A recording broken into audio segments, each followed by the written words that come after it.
Hey, what's going on, guys? Dr. Sam here with another Wellness Wednesday, and today we're going to talk about a basic essential of life, which is water, H2O.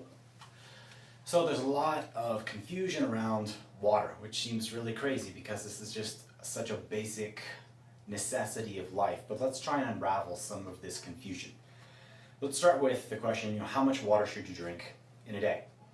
A real basic rule, especially living at altitude up here in Denver, is you need to drink half your body weight in ounces of water per day. So if you're a 200-pound person, you need to be drinking at minimum 100 ounces a day. This is not accounting for if you're out exercising or if you're outside and you're sweating and you're losing water, or if you're drinking coffee or tea or other diuretics that are going to help you lose water. This is not counting any of those to replace it, so you got to keep that into account as well.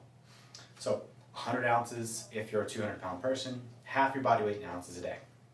Next question we get is, what's all this hype about high pH water, low pH, the different alkalinities of the water?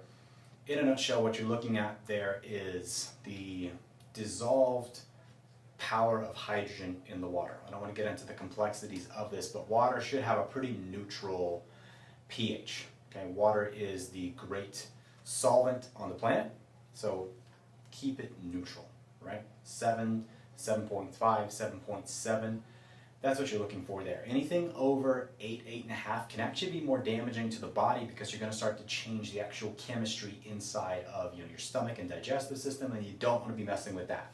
So keep it neutral. Next question we get, what about filtered water, tap water, all those kind of things? You want to make sure you're drinking filtered water. Okay, try to avoid drinking tap water for a number of different reasons. One of those being, if you're living in a place, you may not know the actual quality of the pipes the water's coming through. So it can be picking up a lot of nasty stuff that's been there for a long time. You can also be getting a lot of nasty stuff that's left over in the water, i.e. pharmaceuticals. Most communities around here, you can actually get the reports from the water filtration plants, and you'll see the dissolved parts and stuff that are in there. Me personally, I don't want to have any pharmaceuticals in my water at all. So we have a really good water filtration system at home, and I advise the same thing for you. Get good filtered water. All right, the last thing is, what other things can I do to help spice up my water, because I don't like drinking water. It's so hard to drink water all the time. I'm tired of drinking water, it's boring. So some of the cool stuff you can do is throw some fruit in there or some vegetables. So take like some chopped up cucumbers, throw them in your water just to infuse it with that subtle cucumber taste. You can do lemon, you can do strawberry, you can do raspberries, you can do mint, you can do anything. You can mix up, make some combinations of any of those things to help spice up that flavor of your water, just because you need to get, again, that half your body weight in ounces a day.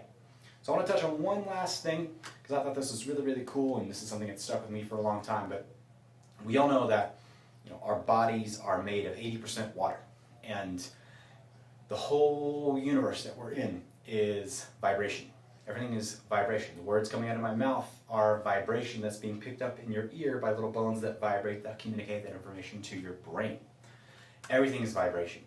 There was a really cool experiment done in Japan by Dr. Emoto that he looked at the molecular composition of water. And he specifically looked at the molecular composition of water after communicating positive words and negative words to it. So things like, I love you, I care about you, you're amazing, or I hate you, you're garbage, you're trash. Both of those things communicating with the water. And the coolest part of the experiment was that it actually changed the molecular composition of the water. Think about that. For 80% water, you're constantly in your brain telling yourself horrible negative things. How is that changing the composition of your body and potentially your future health or your current health? Think about next time you're drinking a glass of water. What are you thinking? What are you saying? What's happening around that maybe is going to be changed here that's then going to be put into your body?